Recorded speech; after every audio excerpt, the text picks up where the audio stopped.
কেন মহাপ্রভুর পিছনে ভিড় ছিল? তিনি কৃষ্ণ বলে না,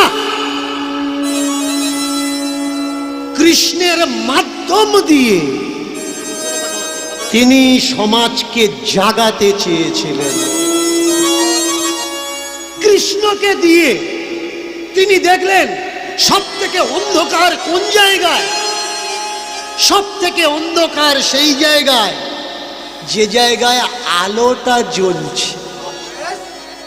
মহাপ্রভু তো অন্য পথ বেছে নিতে পারতেন। অনেকে আমায় বলে, আপনি কীর্তনের আসরে এই কথাগুলো বলছেন কেন? আপনি স্টেজ করে বাজারে দাঁড়িয়ে রাজনীতির নেতাদের মতো দাঁড়িয়ে বলুন না, কীর্তনের আসরে বলছেন কেন? আমার ধর্ম অন্ধকারে কেন? এই ধর্মের জন্য। আপনারা গলা ভারী করেছেন, শরীর রাঙিয়েছেন, কিসের জন্যে? ধর্মের জন্য। ধর্ম যদি না থাকতো আপনার গলায় কেউ মালা পরাতে পারত না। আর আপনি মালাটা কেন পরেছেন? এই ধর্মের ঠিকাদাররা বলছে মালা থাকলে নাকি মাথায় বাজ পড়বে না। আমি নাম ধরে বলে দিতে পারি কারা কারা এই কথা বলছে। বাজ কি? বাজ হচ্ছে একটা ইলেকট্রোম্যাগনেটিয়াম, ইলেকট্রোফ্রিকোয়েন্স।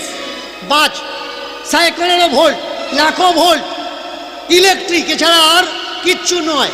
আপনি যদি মনে করেন হ্যাঁ সত্যি তুলসীর মালা গলায় থাকলে মাথায় বাজ পড়বে না, আপনি সোজা চলে যান, তুলসীর মালা গলায় আছে আর ইলেকট্রিক বোর্ডের মধ্যে হাত ঢুকিয়ে দিন,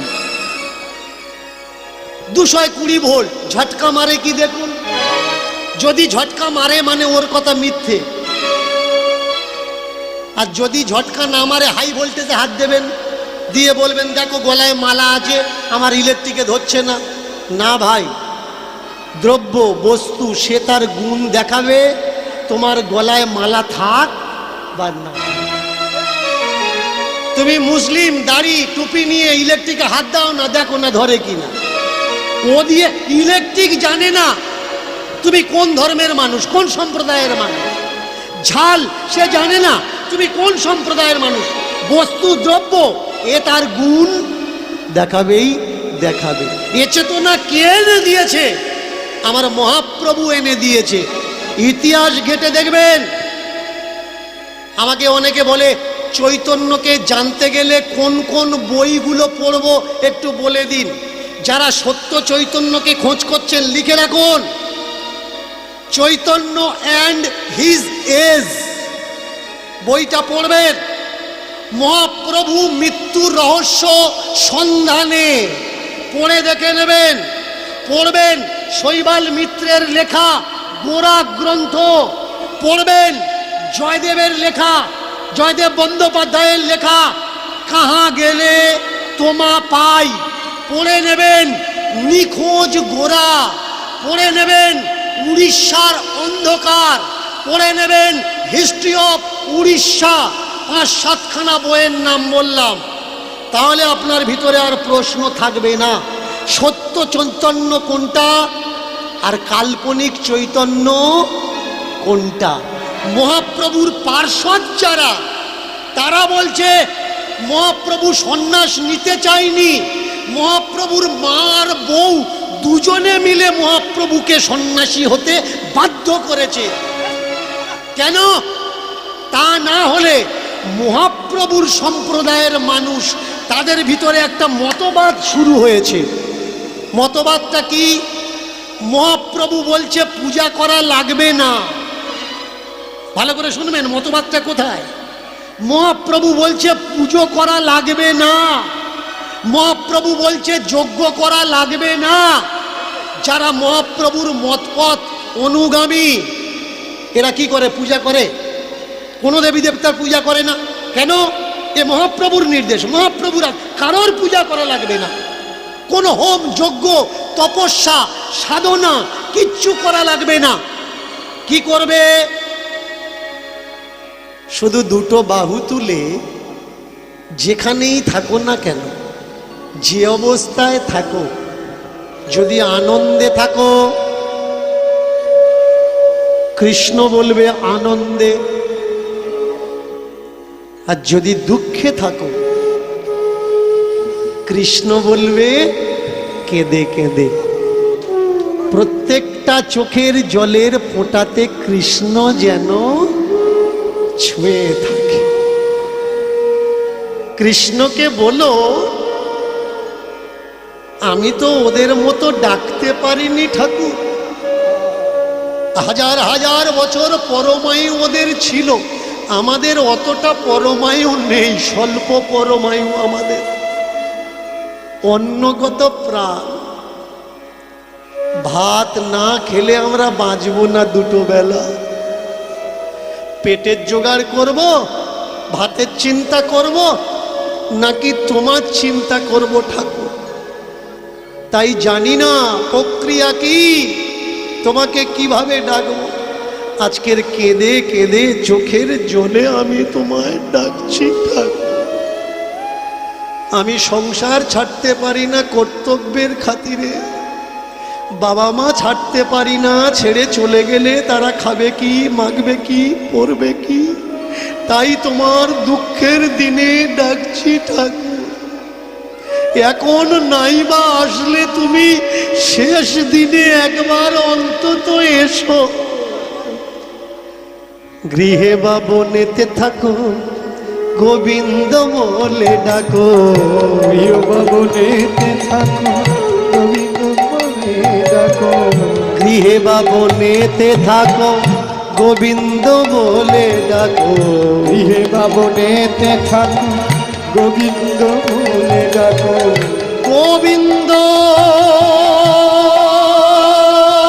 পরকালের উপায়, আর গোবিন্দ হলো কালের উপায়। গোবিন্দ পরকালের উপায়। গোবিন্দ হলো কালের উপায়। গোবিন্দ যদি কৃপা করে, ইষ্ট তারি ধরে। গোবিন্দ আর গোবিন্দ যদি কৃপা করে, কৃষ্ণ তারি ধরে। গোবিন্দ যদি কৃপা করে, ইষ্ট তারে ধরে। গোবিন্দ যদি কৃপা করে, কৃষ্ণ তারি ধরে। গোবিন্দ বিনা গতি নাহি আর, কৃষ্ণ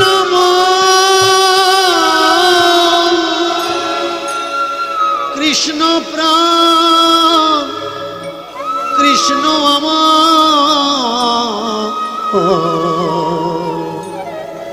পরকালের উপায়।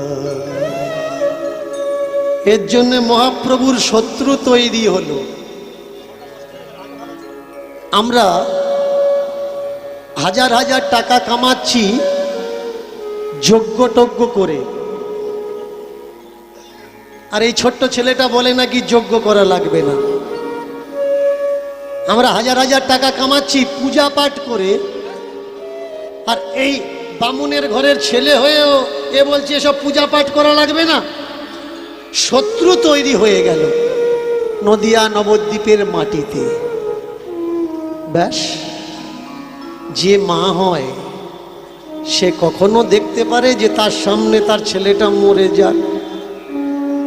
মাই প্রথম নিমাইকে বললেন, নিমাই পালিয়ে যা বাবা, এখানে থাকিস, তুই থাকলে তোকে মেরে দেবে। আমি তো, তুই বেঁচে থাকলে আমি তো বলতে পারবো, ভাবতে পারবো তুই বেঁচে আছিস। পাবেন কোন বই থেকে? যিনি মহাপ্রভুর বাড়ির চাকর ছিলেন, অদ্বৈত আচার্যের শিষ্য ছিলেন, তার নাম ঈশান। পুরো নাম হলো ঈশান নাগর। পূর্ব বাংলা থেকে পালিয়ে চলে এসেছিলেন বিধর্মীদের অত্যাচারে। এগুলো তো ভাই আমার কথা নয়, আমার বানানো কথা নয়, আমার মন গড়া কথা নয়, সত্য ইতিহাস। আঁখো দেখি হাল, যারা চোখে মহাপ্রভুকে দেখেছে তাদের লেখা। শুধু এই নয়, সমাজে এরা একটা প্রচলিত প্রথা তুলে দিল। সেই প্রথাটা কি? সেই প্রথার নাম হচ্ছে দীক্ষা। দীক্ষা কি? কানে কানে ফিস ফিস, মাসে মাসে চাঁদা দিস। ডেফিনেশন অফ দ্য দীক্ষা। আমার কথাগুলো শুনলে কাদের রাগ হবে? যারা সবে 1,500 শিষ্য করেছে, আরো অর্ডার আসছে বাবা আসুন নাম নেব, তা ওরা আমার কথা যদি শোনে আমার ওপর রাগ করবে না? ও দেখবে ধান্না বন্ধ করে দিচ্ছে, শিষ্য বাড়ানো কমে গেল। আপনি মনে করছেন তাহলে এতদিন যে আমরা দীক্ষা নিয়ে আসছি, আপনারা এখানে যারা যারা আছেন বুকে হাত দিয়ে বলবেন দীক্ষা নিয়ে আপনার কি মঙ্গল হয়েছে? সুগার কমেছে, প্রেশার কন্ট্রোলে এসছে, কোলেস্ট্রল লেভেল ঠিক আছে? নেই। তাহলে দীক্ষায় কি উপকার হয়? মায়েরা, বাবারা যারা দূর দূর থেকে এসেছেন, কমিটির থেকে আমার অনুরোধ আছে, বাবা আপনি গণ্ডগোলে শিল্পী, অনেকে আপনার উপরে একটু কুমন্তব্য রাখে, আপনি পালা করবেন। এবার আমি কি করব না করব, আমার ড্রাইভার হচ্ছেন আপনারা, আমি তো গাড়ি, আমি চলতে পারি না। আপনারা যদি বলেন যে বাবা এই দিন, আমি এই দিতে থাকবো, আর যদি বলেন এগুলো শুনবো না, দাঁড় করিয়ে একটা পালা করুন, আমি পালা করব। পালা করব। আচ্ছা পালা নয়, এই করব।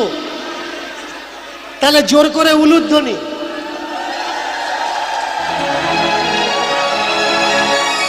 আচ্ছা দুজনের কথা থাক, কেমন? দুজনের কথা থাক, পালার মাধ্যম দিয়ে এইসব করি। তাহলে যারা পালা ভালোবাসে তাদের কাছে পালা থাকলো, আর যারা সত্যকে ভালোবাসে তাদের প্রতি এইসব থাকলো, সব থেকে ভালো হবে। মাঝখান দিয়ে আমরা চলবো, এর জমি নামবো না, ওর জমি নামবো না, আলের ওপর থেকে যাব, তাহলে কারোর গায়ে আর রাগ হবে। আজকের যে পালাটা করব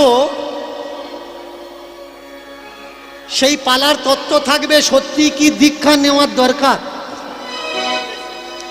অনেকের বাম্মা দেখবেন তার গুরুদেবের কাছে বলে যে আমার ছেলেটা বাবা এমএ পড়ছে, কারোর কথা শোনে না।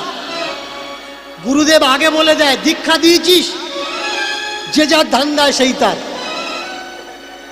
ও জ্বালায় ও মরছে, ও ছেলে মেয়ে বাম্মার কথা শুনছে না, গুরুদেবের কাছে আর্জি রেখেছে, গুরুদেব তো কিছু তো বলবে। গুরুদেব দীক্ষা নিয়েছিস? না বাবা। বলে তাহলে হবে না, দীক্ষা দে তবে তো জানবি। আচ্ছা ওই সকালবেলা যখন আসছিলাম আমার এক ছোট ভাই গান করছিল, বলছিল পেটে বাচ্চা থাকলে যদি পাঁটার মাংস খায় তাহলে ও নাকি পাঁটা হবে। কেমন বলুন তো? পেটে বাচ্চা থাকলে যদি ডেমরে কলা খায় তাহলে কতগুলো দানা হবে? মানে ওর নলেজে যা খাবে তাই হবে, এটা কিন্তু আগে বোঝা লাগবে। তাহলে আজকের সমাজে বর্তমান যুগে সত্যি কি দীক্ষার প্রয়োজন আছে, তার উপরে বেশ করে আজকের লীলা কীর্তন। কীর্তনের নাম কালে খাঁ, ভালো করে শুনবেন। কীর্তনের নাম কালে খাঁ। অনেক কীর্তনীয় আমায় বলে ও যে পালাগুলো করে আমরা 14 পুরুষই শুনিনি। তা তোমার 14 পুরুষ যদি ভক্তদের খোঁজ না রাখে দোষটা কি আমার? পড়াশুনো করবে তাই তো জানতে পারবে। পড়ে নিও। রাজস্থান করৌলিতে মদন মোহনের মন্দির আছে। মদন মোহনের মন্দির ভালো করে মন দিয়ে শুনবেন। রাজস্থান করৌলিতে মদন মোহনের মন্দির আছে। আর এই মদন মোহনের মন্দিরে আরতি যখন হয়, এই আরতিতে কালে খাঁর গুণগান করা হয়। খাঁ মানে বুঝতে পারছেন নিশ্চয়ই কোনো ব্রাহ্মণ বা ক্ষত্রিয় বৈশ্য না। খাঁ মানে কে? এ মুসলমান। তাহলে মুসলমান হয়ে ঠাকুরের আরতির সময় তার গুণগান কেন করা হবে? এ বড় চমৎকার। আগে আমরা জেনে নিই করলিতে এই যে রাধা মদন মোহনের মন্দির, এই রাধা মদন মোহন পৌঁছালো কি করে? সত্যযুগ রাজা অম্বরীশ, ভালো করে শুনবেন, সত্যযুগ রাজা অম্বরীশ মদন মোহনের মূর্তি স্বয়ং ব্রহ্ম থেকে পেয়েছেন, পূজা করতেন। এক একটা যুগ চলে গেছে, হিংসার দরুনে কখনো মূর্তি জলে লুকিয়ে রাখা হয়েছে, কখনো মাটিতে লুকিয়ে রাখা হয়েছে। এইভাবে এক একটা যুগ চলে গেছে। এখন এসেছে কলৌ যুগ। বিধর্মীদের অত্যাচারে মূর্তি লুকিয়ে রাখা হয়েছে মাটির ভিতরে। আমার শ্রীমন মহাপ্রভুর তখন জন্ম হয়নি।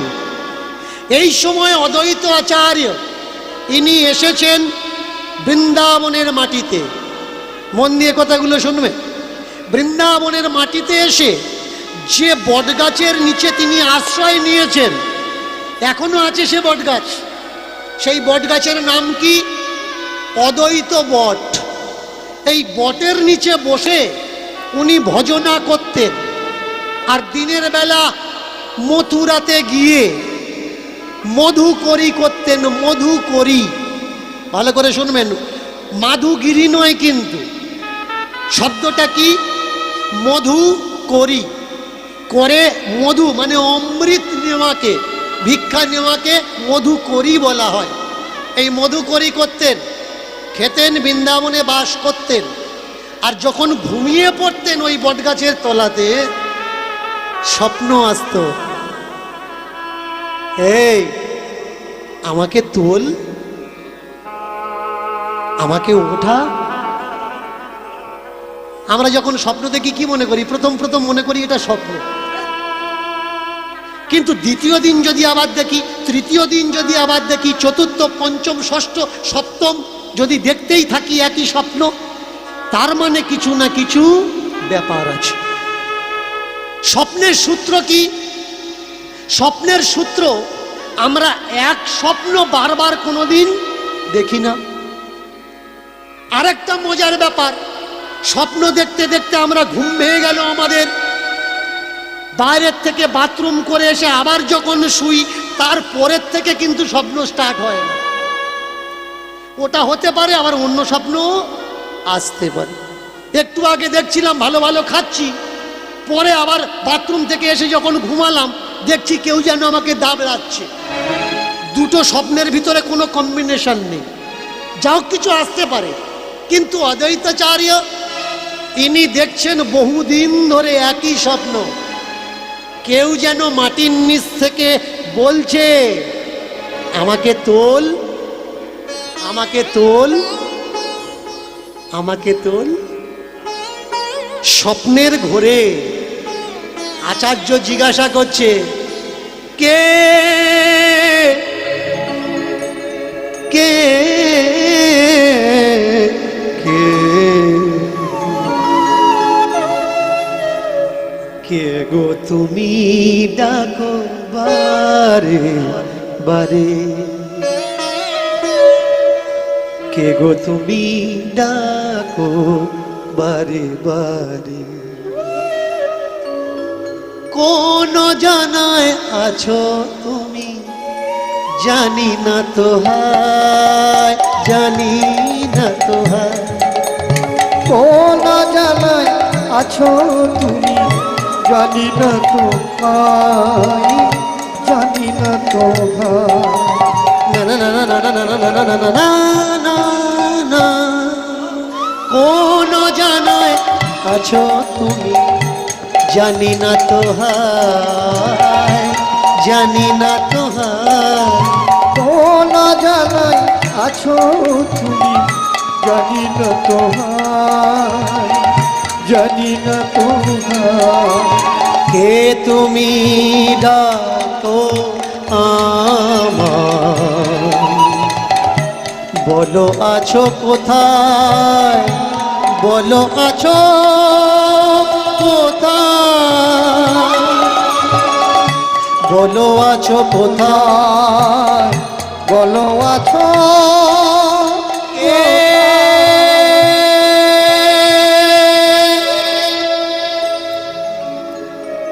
ঘুম ভেঙে গেছে, অনেক রাত,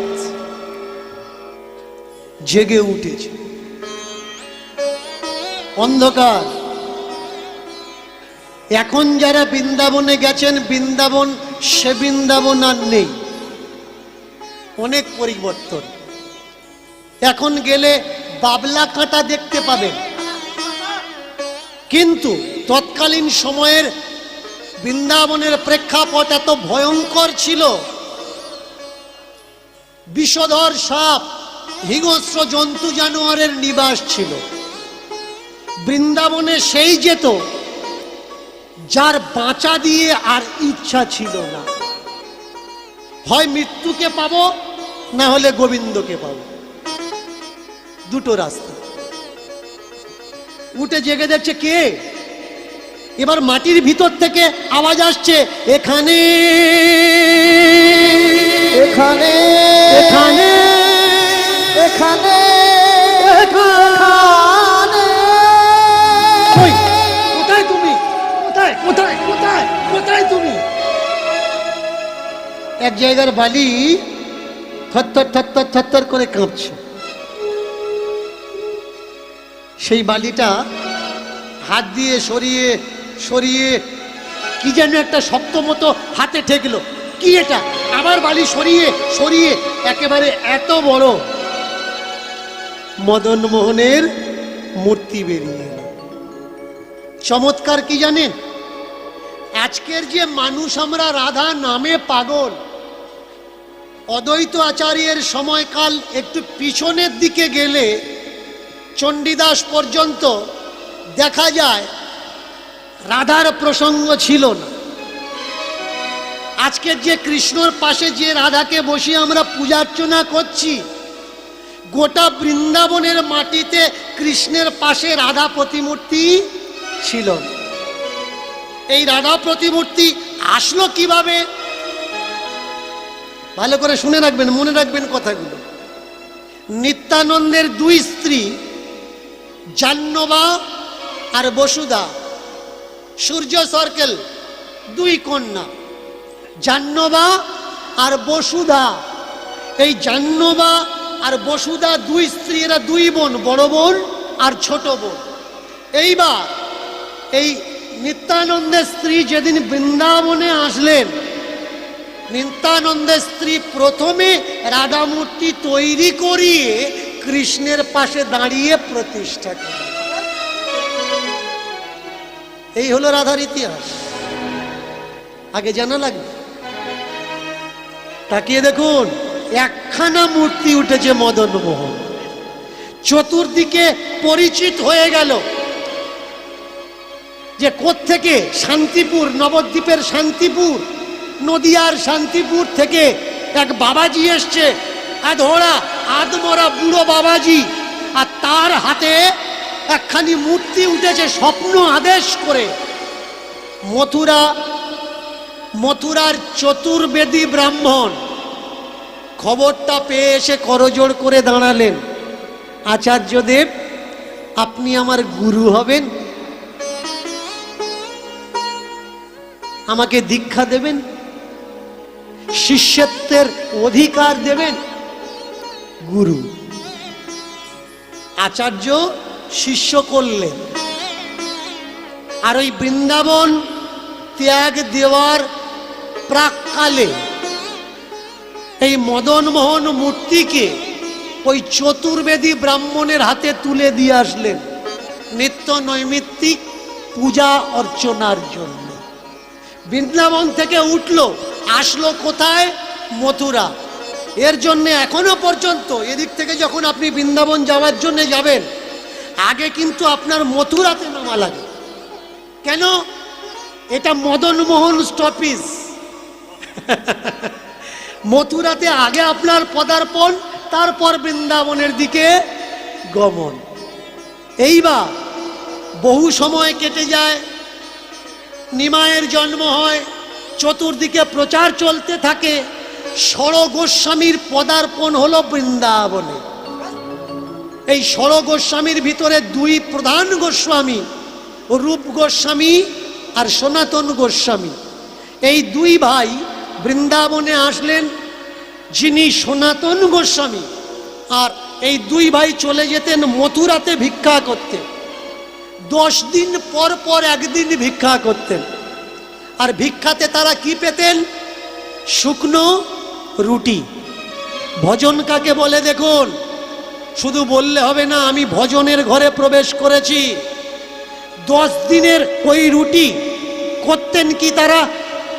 যমুনার তটে বালির ভিতরে পুঁতে দিতেন। দিনে একটা করে রুটি বের করতেন, যমুনার জল আর ওই শুকনো রুটি টুকরো টুকরো করে কেটে ভিজিয়ে ভালো করে চটকে নিতেন। এই হতো তাদের মূল আহার। কানে খবর পেল একদিন যে অদ্বৈত আচার্য এসেছিলেন, তার হাতে মদনমোহন উঠেছে, আর মথুরার কোনো এক চতুর্বেদী পরিবারে সেই মূর্তি রাখা আছে। দর্শনের লোভ আসলো ভক্তকে। ভক্ত বড় লোভী, যে লোভী হয় সে ভক্ত হয়। কিসের লোভ? ধন দৌলতের লোভ না, ভগবত দর্শনের লোভ। কোথায় ভগবত প্রেম আছে, ভগবত আছে, সেই দর্শনের লোভ। ছুটলো কোথায়? মথুরার দিকে। ওই চতুর্বেদীর বাড়ির সামনে দাঁড়িয়ে প্রার্থনা করত, খুলে যা, খুলে যা, খুলে যা। প্রার্থনা, যা যা যা যা, খুলে যা।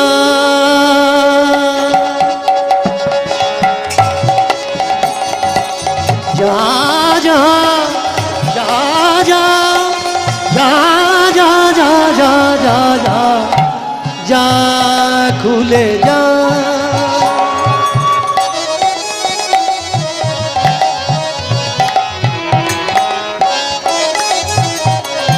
ওরে মদন মোহন, যদি কৃপা হয়, মন্দিরের দরজা দরজা দরজা যা যা যা, খুলে যা, যা যা যা যা যা যা যা যা, খুলে যা।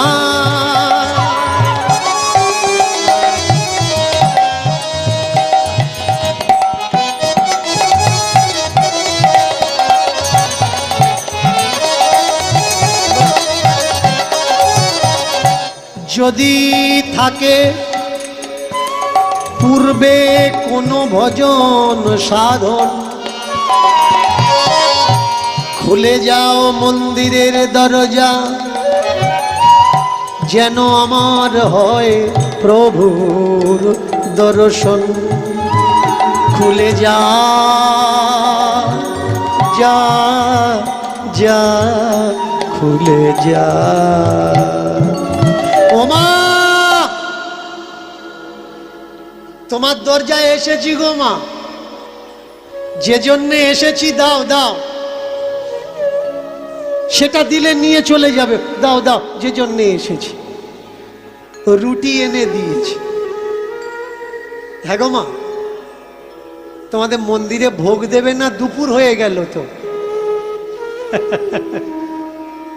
দেব দেব।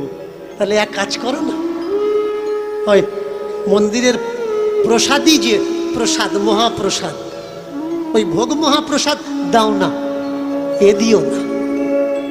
হাত পেতে দাঁড়িয়ে আছে কিসের জন্য? খাবারের জন্য না। আখিয়া দর্শন কো লাগে প্যাসি।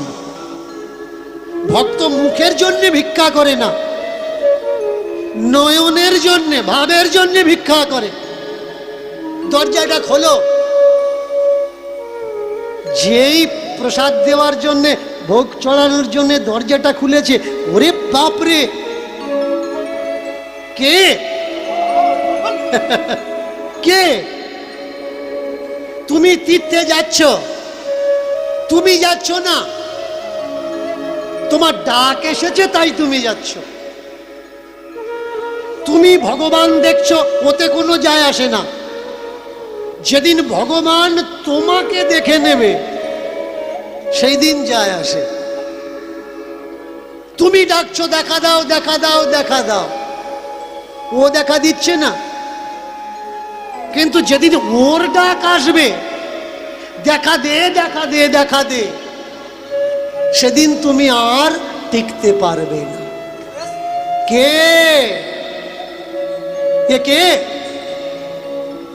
ভিক্ষায় কি চাইলেন? মা, যদি দিতে হয় ওই মদন মোহনকে দাও, অন্য ভিক্ষা চাই না। বৃন্দাবনের মদন মোহন চলে যাবেন গোপীনাথ বাগ, বহুদিন কাটিয়েছি আমি গৌর মন্দিরের কাছে।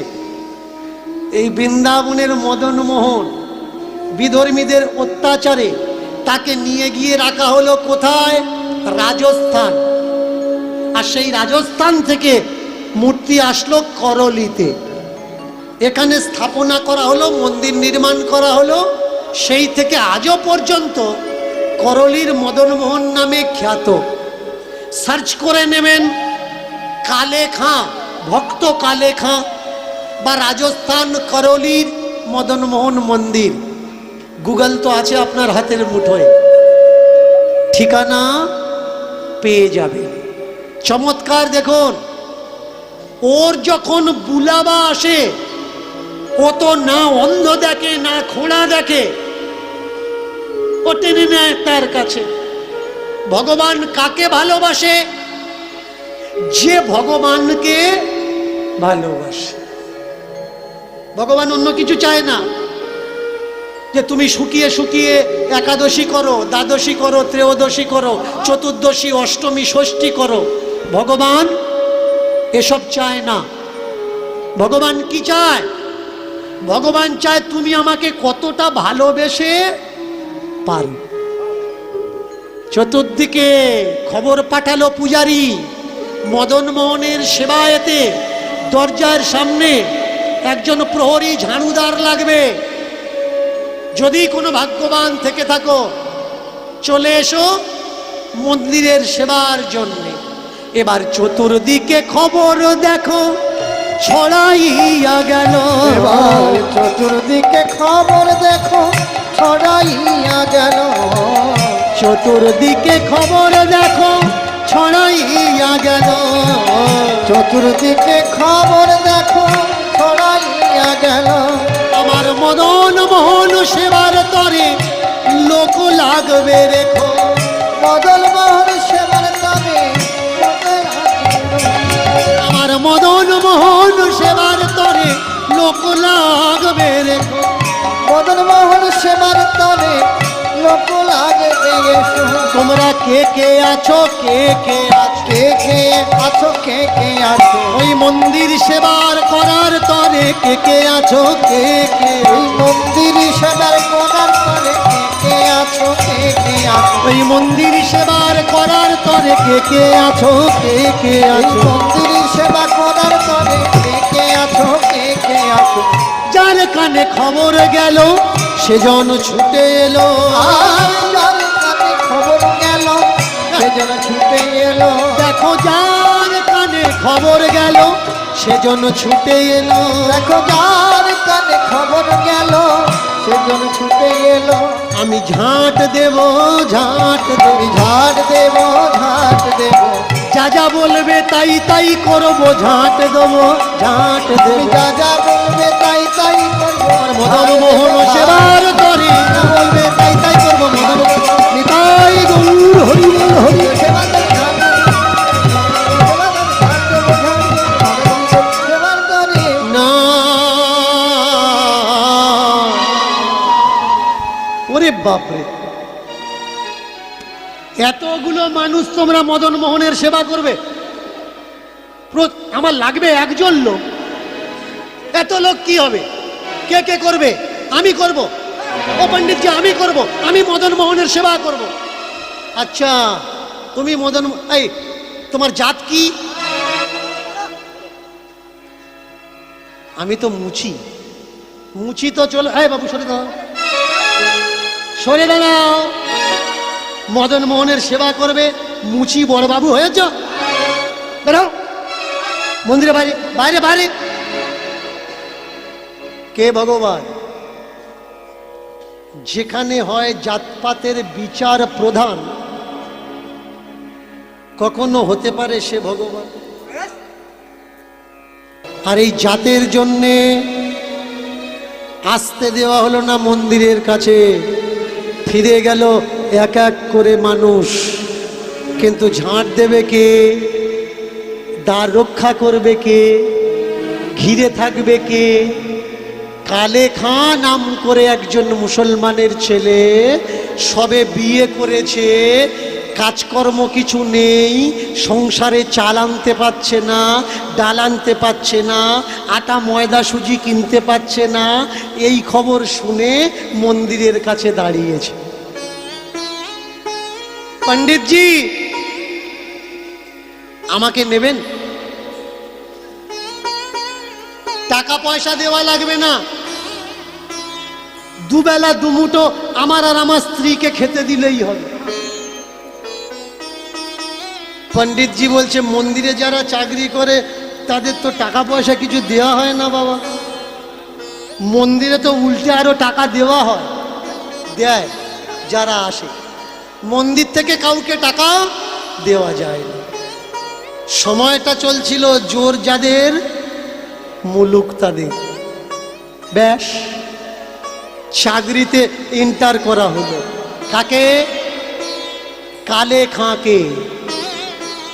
আর এই কালো খাঁ ঝাঁটা ধরে দাঁড়িয়ে থাকতো মন্দিরের বাইরের দরজায়। শক্ত মানা ছিল, তুমি মুসলমান, মন্দিরের ভিতরে যেন কোনোদিন আসবে না, ওই বাইরের দালান পর্যন্ত, এর ভিতরে তুমি ঢুকবে না। কিন্তু মনে কৌতূহল ছিল ভিতরে কি এমন আছে যে আমি দেখতে পাবো না। ও দিয়ে কোনো মতলব নেই বাবা, দুটো চাল ডাল রুটি পাচ্ছি এতেই যথেষ্ট। কোনো একদিন ঝোড়ো হাওয়া এলো, আর একটা পাতার টুকরো উড়ে গিয়ে মন্দিরে ঢুকেছে। সময়টা কোন সময়? পূজারী সবে মন্দির থেকে বেরিয়ে চলে গেছে। চিন্তা করছে পাতা যাতে ভিতরে না ঢোকে তার জন্য আমাকে রেখেছে। আর ওই পাতা যে মন্দিরের ভিতরে ঢুকেছে, পূজারী যদি এসে দেখে যে পাতা ঢুকেছে, তাহলে তো আমার চাকরিতে আর লাগবে না। তো এক কাজ করা যাক, কেউ যাতে না দেখে, গোপনে গোপনে আমি গিয়ে পাতাটা সরিয়ে দিই। ঝাড়ুটা রেখে পায়ে পায়ে পা টিপে টিপে পা টিপে টিপে পা টিপে টিপে ঠাকুর ঘরের দিকে ঢুকছি। দেখুন, যতদিন না আপনার ডাক আসবে দর্শন কিন্তু হবে না। এক পা দুপা, এক পা দুপা, এসে দাঁড়িয়েছে ঠাকুরের সামনে। পাতাটা পড়েছিল, হাতে করে তুলেছে। প্রথম তাকানো, তাকিয়েছে কোন দিকে? দেখতে মানা,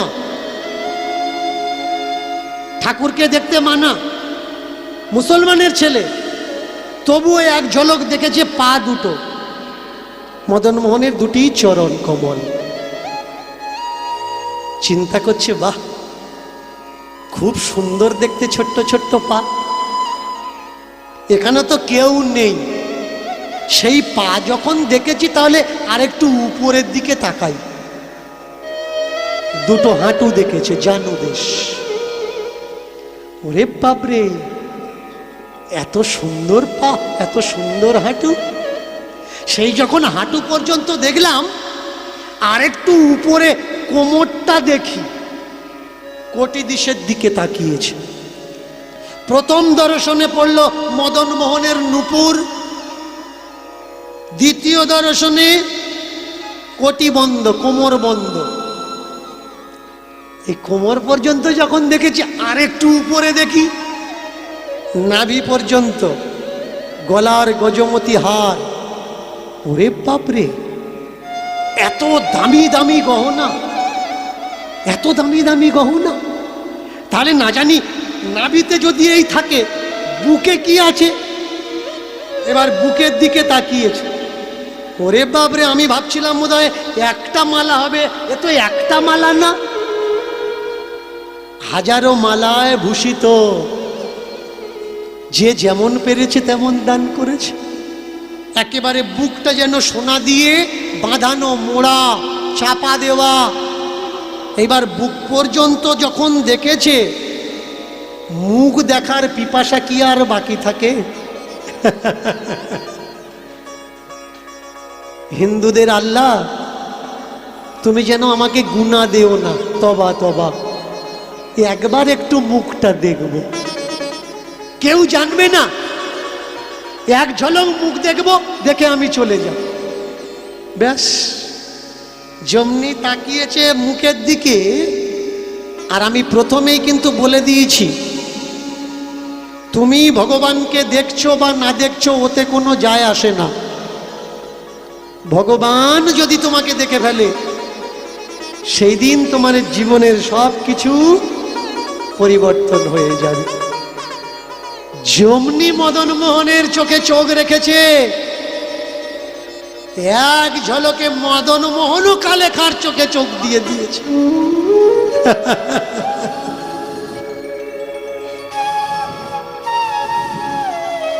এই জায়গায় কে কাকে দেখলো? মদন মোহন কালেখাকে দেখলো, নাকি কালেখা মদন মোহনকে দেখলো? যেমন বিদ্যুতে হাত দিলে শরীরে বৈদ্যুতিক প্রবাহতে তার সবকিছু রুদ্ধ হয়ে যায়, থেমে যায়, তেমনি নয়ন বাণের বৈদ্যুতিক ক্ষমতাতে সবকিছু তার রোধ হয়ে গেল। একটু আগে যার দেখার ইচ্ছা হচ্ছিল, সেই ইচ্ছাও এখন তার সমাপ্তি হয়ে গেল। এখন নয়ন সরাবে কিভাবে সেই চিন্তায় পড়েছে। কারণ এই নয়ন যে এখন আমার নয়ন আর নেই, এই নয়ন হয়ে গেছে আমার মদন মোহনের নয়ন। কালেখাও হাসছে, মদন মোহনও হাসছে। কালেকা ভাবছে, এতদিন আছি, আগে কেন পাতা উড়ে ঢোকেনি? যদি আগে ঢুকতো, তাই এমন কোমল নয়ন, কোমল বদন, পদ্ম লোচন দেখতে কি আমার বাকি থাকতো? এখন বিপদ এই জায়গায় যে নয়ন আর টানানো যাচ্ছে না। নয়নটা টানবে কি করে? সরিয়ে নিতে চায়, কিন্তু মনটা তার চাচ্ছে না। নয়নে নয়নে বান বরিশনে, তাহাতে জনমে পি, বচনে বচনে প্রেম আলাপনে, তাহাতে জনমে রি, হৃদয়ে হৃদয়ে প্রেম আলিঙ্গনে, তাহাতে জনমে তি। এ তিনও একত্রিতে তাহাতে হয় পি রি তি। আমার বধুয়া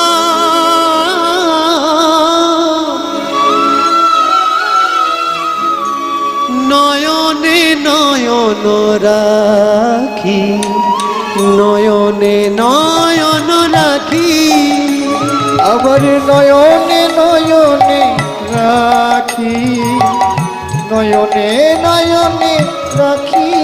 আমার বধুয়া নয়নে নয়ন রাখি, নয়নে নয়ন রাখি। আমার বধুয়া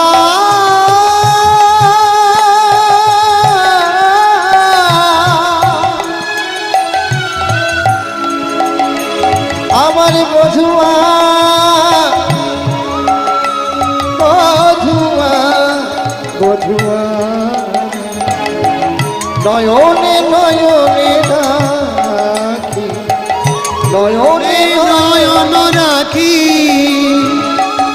যেই নয়নে নয়ন রেখে মরল রাধা রানী। আর যেই নয়নে নয়ন রেখে মরল রাধা রানী। রানী যেই নয়নে নয়ন রেখে মরল রাধা রানী।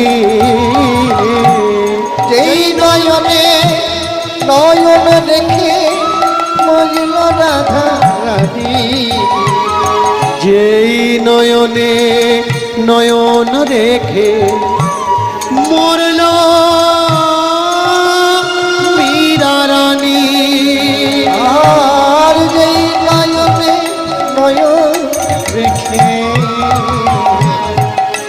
মরল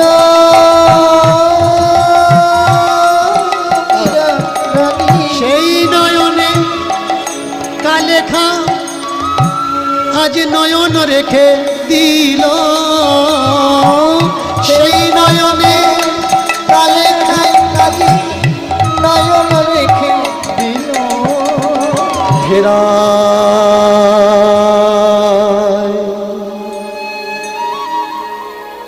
কিভাবে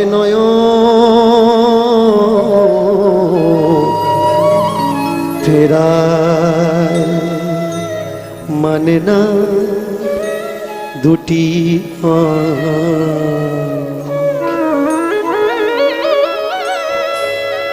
প্রেমের দুনিয়া,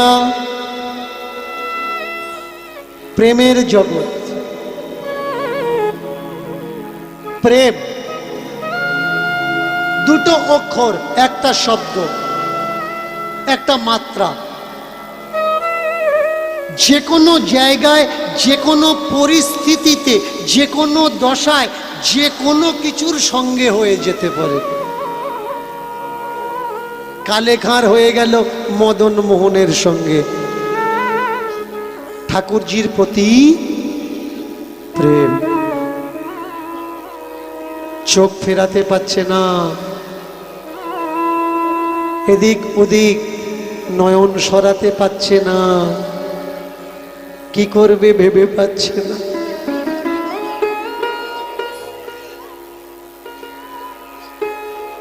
আস্তে আস্তে আস্তে একেই বলে শুদ্ধতা। হায় হায় হায় হায় হায়, একটু আগে যে দেখার ইচ্ছা করছিল, এখন সে চোখ সরানোর চিন্তা করছে। কোনো কিছু প্রকারে যেন তেন ভাবে মন্দির থেকে বেরিয়ে এসে ঝাঁটাটা হাতে করে ধরেছে, আর শুধু ভাবছে যে হে বুদ্ধ, হে মূর্তি, হে মূর্তিমান, আবার কখনো যেন এইভাবে যখন বিরাম হবে, যখন কেউ থাকবে না, তখন যেন কোনো না কোনো পাতা, কোনো না কোনো খড়কুটি উড়ে মন্দিরের ভিতরে ঢোকে। বাহ! একদিন, দুদিন, 3 দিন যায়, তার সঙ্গে যে ঠাকুরের আদান প্রদান হয়েছে এটা সে ছাড়া আর কেউ জানে না, কেউ বোঝে না। কিন্তু যে একবার তার রূপ দর্শন করেছে, সেই সুন্দরের সুন্দরতা এ তো মন ভোলানো যায় না। দাঁড়িয়ে থাকে ঠিক কথা, কিন্তু চিন্তার অবকাশে তার একটাই চিন্তা, আবার যদি ভিতরে যেতে পারতাম, আবার যদি কোনোদিন ভিতরে ঢুকতে পারতাম। একটাই আশা, একটাই প্রার্থনা। এইবার যদি বিচার করা যায়, বিচার করে একটু ভেবে দেখুন আর নিজেকে প্রশ্ন করো যে আমাদের জাতের নয়, ভিন জাতের, যে আমাদের কাস্টের নয়, ভিন কাস্টের, বেতন বাজাচ্ছিল, ভিন কাস্টের, সে না করলো কোনো গুরু সঙ্গ, না করলো কোনো সৎসঙ্গ, না তার তপস্যা, না তার ভজন, না তার আরাধনা, কি এমন কৃপা তার হলো? না কোনো গুরু আশ্রয়, না কোনো দীক্ষা, তাহলে কি এমন হলো তার যে স্বয়ং ঠাকুরজি তাকে ঘরের মধ্যে ডেকে নিলেন? একটাই কারণ, সেটা কি? সেটা হলো প্রেম। তাই তুলসীদাস আর মীরা দুজনার দুটো মুহাবরা আছে। একজন বলছেন तुलसी पूजने से अगर हरि मिले तो मैं पूजू तुलसी की झाड़, तुलसी पूजने से अगर हरि मिले तो मैं तुलसी पूजू तुलसी की झाड़, पत्थर पूजने से अगर हरि मिले तो मैं पूजू पहाड़। किंतु मीरा बोलें कि बिना प्रेम से ना मिले नंदेर लाल हमार। शुद्ध एकटाई नाम राधे राधे श्याम, राधे राधे श्याम श्याम श्याम श्याम श्याम, राधे उलुध्वनि उलुध्वनि।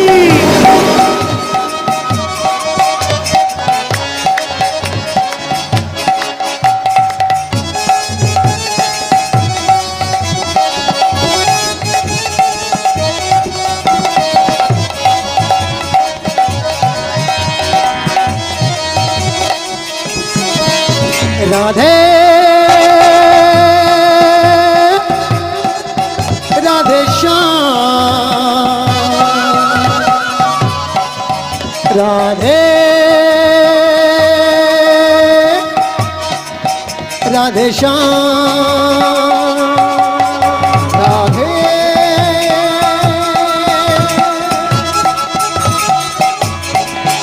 राधे श्याम,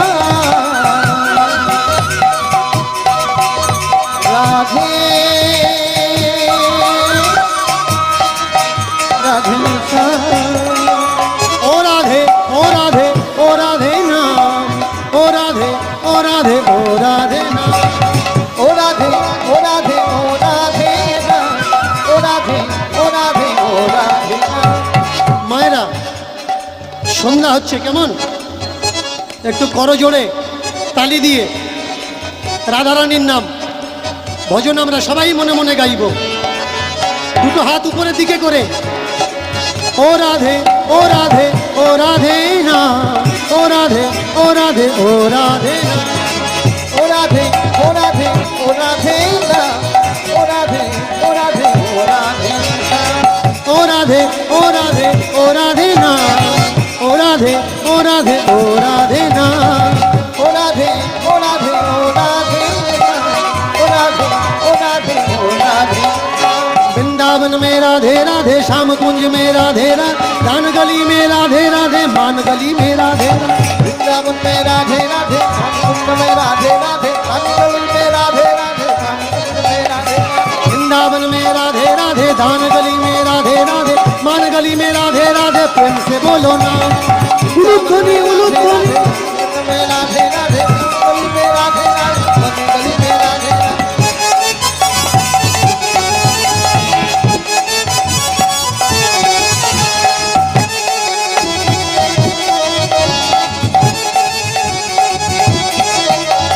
राधा रानी प्रेम दीवानी, राधा रानी प्रेम दीवानी, कान्हा जी हमारो, कान्हा जी हमारो।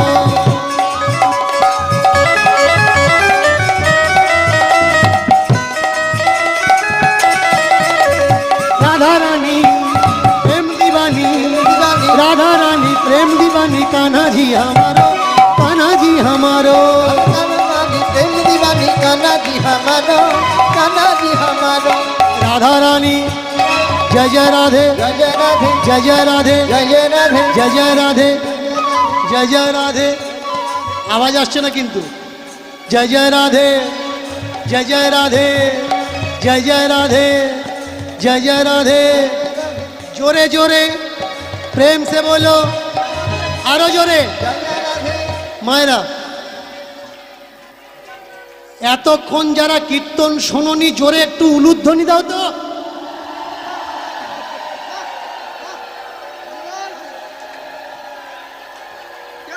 কেউ শোনেনি, কেউ শোনেনি।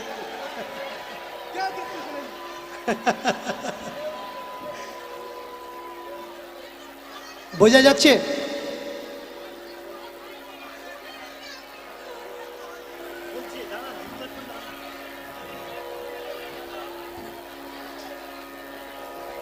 একটা কাঁঠাল, কিছু বলবেন না?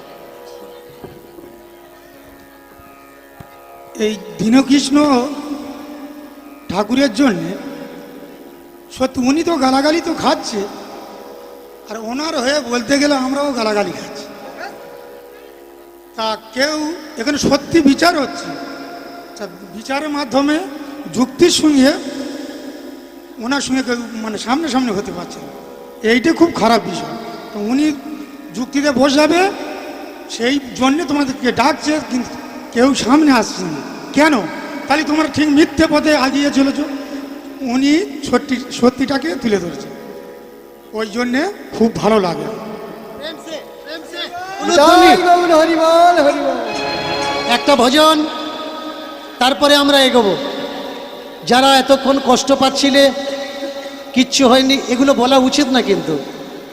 একটা কুমন্তব্যের জন্যে, ভালো করে মায়েরা শোনো, একটা কুমন্তব্যের জন্যে আশেপাশের মানুষগুলোর মতিভ্রম হবে, তারা ডিস্টার্ব হবে। এর জন্য ধৈর্য ধরো। 3 ঘন্টা তো আছি, তোমার জন্য হবে না এ কোনো কথা নাকি? যাদের জন্য হচ্ছে তাদের জন্য হতে দাও, এ সময় চঞ্চল হলে হবে না। মায়েরা প্রেম সে উলুধ্বনি। জয় গৌর হরি বল, হরি বল। वृंदावन में राधे राधे, श्याम कुंज में राधे राधे, दान गली में राधे राधे, प्रेम गली में राधे राधे। वृंदावन में राधे राधे, श्यामकुंड में राधे राधे, रामगली में राधे राधे, मंगल में राधे। যতক্ষণ রাধারানীর ভজন চলছে, কমিটির তরফ থেকে আপনাদের কাছে যাচ্ছে, আপনারা বসুন, কীর্তন আস্বাদন করুন। আর যে যেমন ভাবে পারবেন তাদের দুটো হাত ঝোলিকে ভরিয়ে দিন। রাধে রাধে, রাধে রাধে, রাধে রাধে, রাধে রাধে, রাধে রাধে, রাধে রাধে, রাধে রাধে, রাধে রাধে, রাধে রাধে, রাধে রাধে, রাধে রাধে, রাধে রাধে, রাধে রাধে।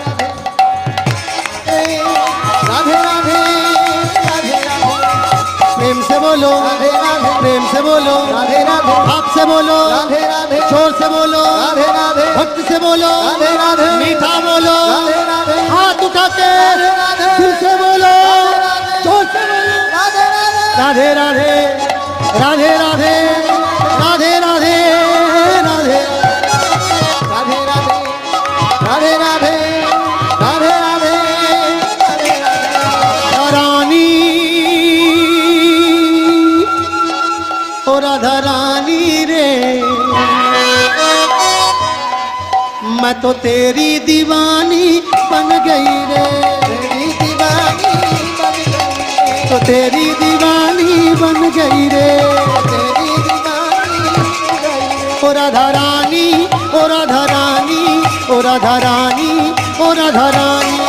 राधा रानी, राधा रानी, राधा रानी, राधा रानी। मैं तो तेरी दीवानी बन गई रे, तेरी दीवानी बन गई रे। तेरी दीवानी बन गई रे, तेरी दीवानी बन गई रे। मैं तो तेरी दीवानी बन गई रे, तेरी दीवानी बन गई रे। मैं तो तेरी दीवानी बन गई रे, तेरी दीवानी बन गई रे। राधे राधे राधे, राधे राधे, जय जय राधे। राधे राधे,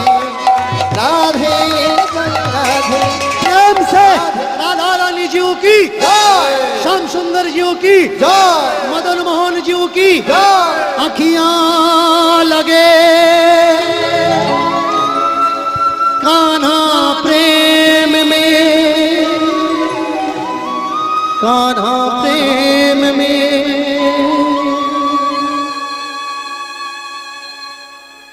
मनुष्य जीवन দুটো চ্যাপ্টার হয় একটা সুখ আর একটা দুঃখ প্রথম জীবনে যদি সুখ থাকে শেষ জীবনে দুঃখ আসবেই আসবে আর প্রথম জীবনে যদি কেউ সুখী থাকে শেষ জীবনে যেমন দুঃখ আসে তেমনি প্রথম জীবন কেউ যদি সংগ্রাম করে শেষ জীবনে তার সুখ অবশ্যই আসবে কাটালো অনেক আনন্দে চলতে চলতে কয়েক বছর কেটে গেল এইভাবে দেখা দেখি চলতে থাকে কালেখার ঘরে কোনো পুত্র সন্তান হয়নি বিধর্মীরা তার স্বজাতিরা বলতো হিন্দুদের মন্দিরের সামনে দাঁড়িয়ে আছো আল্লাহ বলে কি কেউ কিছু নেই আল্লাহ কি তোমার গুনাহ মাফ করবে এর জন্যই তো তুমি আব্বা হচ্ছ না আম্মি বলে কেউ ডাকছে না তোমার স্ত্রীকে কিন্তু হায় প্রকৃতির নিয়মে সময়ের সঙ্গে সঙ্গে কালেখার ঘরে ফুটফুটে পুত্র সন্তানের জন্ম হলো কেউ বলল ভগবান দিয়েছে কেউ বলল আল্লাহ তাআলা দিয়েছে পরবর্তীগার দিয়েছে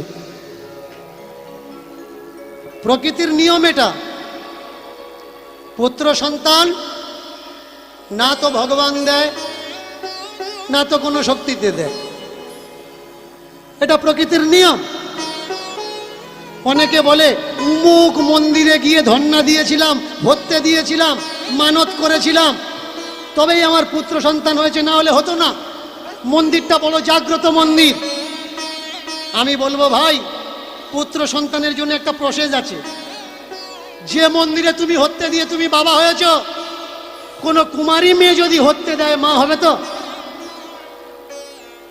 হবে না বা যারা তালি মেরে খায় এরা যদি হত্যে দেয় মা হবে হবে পুত্র সন্তানের জন্য একটা প্রসেস আছে সেটা কি স্বামী স্ত্রীর মিলন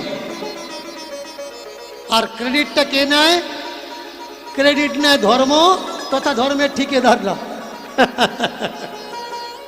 এদিকেও তাই হলো পুত্র সন্তান হয়েছে সুখে চলতে লাগলো 1 বছর 2 বছর 3 বছর 4 বছর 9 বছর পর্যন্ত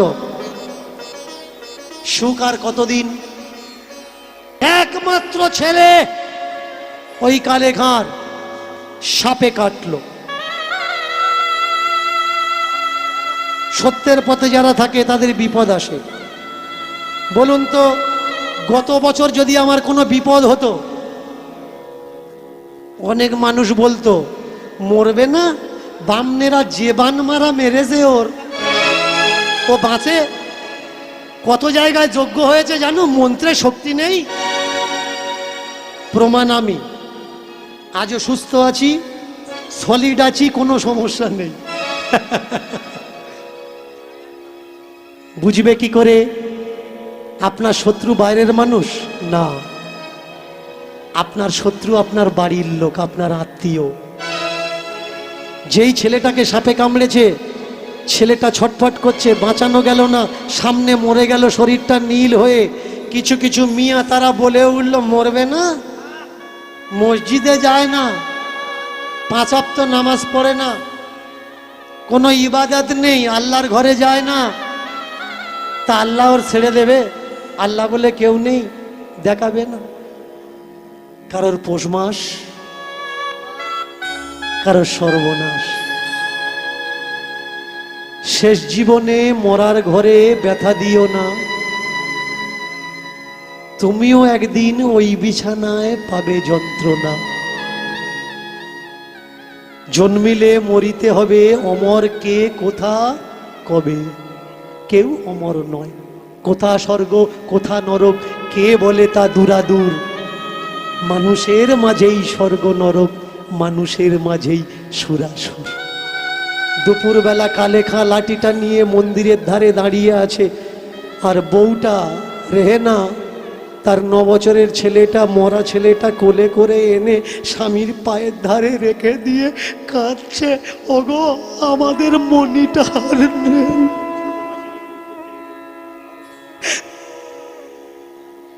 সকালবেলায় খেলা করতে গেছিল,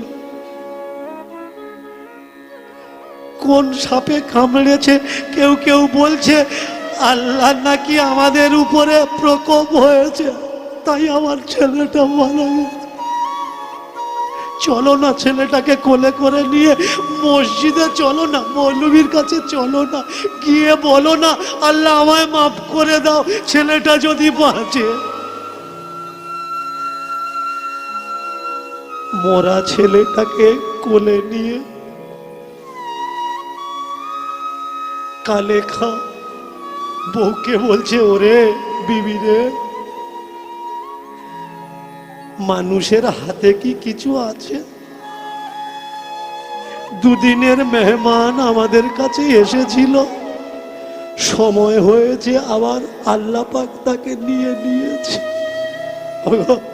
জানি তুমি আল্লাহকে বিশ্বাস করো না, কিন্তু এই মন্দিরের ভিতরে ভূতকে, পুতুলকে, ঠাকুরকে তো বিশ্বাস করো।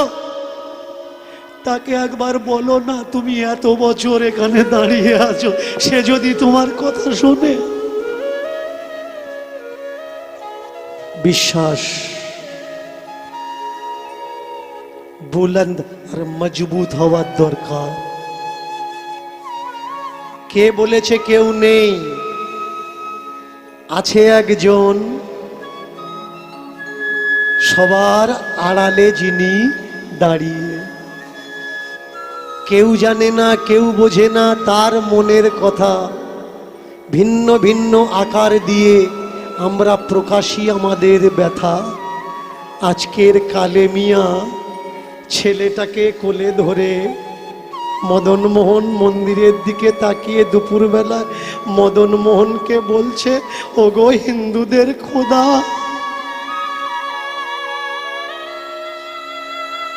অনেক বছর ঝাঁট দিয়েছি, কোনো টাকা করি কিচ্ছু নিইনি, পয়সা করি কিছু নিইনি গো, শুধু পেটের খোরাকে ঝাঁট দিয়েছি, কোনো বাজে নোককে ঢুকতে দিইনি। আজকে দেখো কত গালাগালি সহ্য করেও আমার ছেলেটাকে আটকাতে পারে। আমি বলছি না তুমি আমার জন্যে আমার ছেলেকে বাঁচাও, তুমি তোমার বদনাম যাতে না হয় তার জন্য আমার ছেলেকে বাঁচিয়ে দাও। আমার ছেলেটা যদি আজকে না বেঁচে ওঠে, কালকের লোকে বলবে না ওই মন্দিরের কোনো শক্তি নেই, ওখানে যাওয়া উচিত না, ও ভগবান ভালো না। তোমার মান রাখার জন্যে ওগো হিন্দুদের খোদা, ছেলেটাকে বাঁচিয়ে দাও, বাঁচিয়ে দাও, বাঁচিয়ে দাও। দুপুর হলো, বিকাল গড়িয়ে গেল, সন্ধ্যার সময় পূজারি এসেছে। মাথাটা লুটিয়ে দিয়ে পূজারীকে বলছে, मेरे मज़हब में अल्लाह के सिवा किसी के आगे सर झुकाना माना है, मेरे मज़हब में अल्लाह से आगे किसी के इबादत करना भी माना है, फिर भी ठाकुर मैं आपके और आज इबादत कर रहा हूँ। दोपहर से लेके शाम तक हो चुका है, मैं मिन्नत कर रहा हूँ, सुन नहीं रहा है वो, आपका सुनेगा, आप बोलो ना। पुजारी बोले उठलेन, ओरे काल चक्र केउ की आटकाते पारे? जन्मेर उपरे जेमन कारोर हाथ थाके ना, মৃত্যুর উপরেও কারোর হাত থাকে না, সব কিছু তার উপরে ছেড়ে দে, যে গেছে তাকে যেতে দে। না, যেতে দেবো না। ও যদি ফিরে না আসে, আমার গায়ে দাগ লাগবে না, তোমার ভগবানের গায়ে দাগ লাগবে। সবাই হাল ছেড়ে দিতে পারে, আমি হাল ছাড়তে পারি না। সন্ধ্যার আরতিটা চলছে, কেউ বলছে পানিতে ভাসিয়ে দাও, কেউ বলছে কবর দাও, কেউ বলছে পুড়িয়ে দাও। কিন্তু কালে মিয়া কালে খা बोले ना ना, वो है अंदर बैठा हुआ, वो सुनेगा मेरी मिन्नत। आज हम देखेंगे वो मुझे सुनता है कि नहीं सुनता है। ওদিকে আরতির শাকর ঘণ্টাটা কাঁসরটা বেজে উঠেছে, চতুর্দিকে উলুধ্বনির আওয়াজ উঠেছে, শঙ্খের ধ্বনির আওয়াজ উঠেছে, ঢাক কাঁসর ঘণ্টা বেজে উঠেছে। আর এই ধ্বনিতে কালেখার নবচরের মরা ছেলেটা আস্তে আস্তে হাতের আঙুলগুলো নড়ছে, এ হাত ও হাত, পায়ের আঙুলগুলো নড়ছে, গায়ের নীল রংটা আস্তে আস্তে স্বাভাবিক হয়ে যাচ্ছে। এবার আস্তে আস্তে ধড়কনটা, বুকের দিলটা ধড়কাচ্ছে, ছটফট করছে, নিঃশ্বাসটা যেন নাকের দ্বারে স্বাভাবিকভাবে নিঃশ্বাস চলছে। বুকে কান দিয়ে দেখলো ধুক ধুক করে আওয়াজ উঠছে। ছোট্ট নবচরের ছেলেটা উঠে বসে বলে, আব্বা আম্মি, ও আব্বা ও আম্মি। সেই কালো ছেলেটা কোথায় গেল? কোন কালো ছেলে? আমি অনেক দূরে চলে গেছিলাম, যে কালো ছেলেটা আমার হাত ধরে টেনে এনে আমাকে বললে, টানতে টানতে নিয়ে আসছে আর বলছে, তোর আব্বা তোকে খুঁজছে, চল তোর আব্বার কাছে দিয়ে আসি। কোথায় গেল সেই কালো ছেলেটা? আব্বা কোলে করে নিয়ে বলছে, মনি দেখতো মন্দিরের ভিতরে যার পাত ধারে পিদ্দুম জ্বলছে, মুখটা দেখে বলতো এই ছেলেটা কি না যে তোকে হাত ধরে টেনে এনেছে। চোখ ভালো করে ডলা দিয়ে তাকিয়ে বলে, ও আব্বা এই ছেলেটাই। প্রেম সে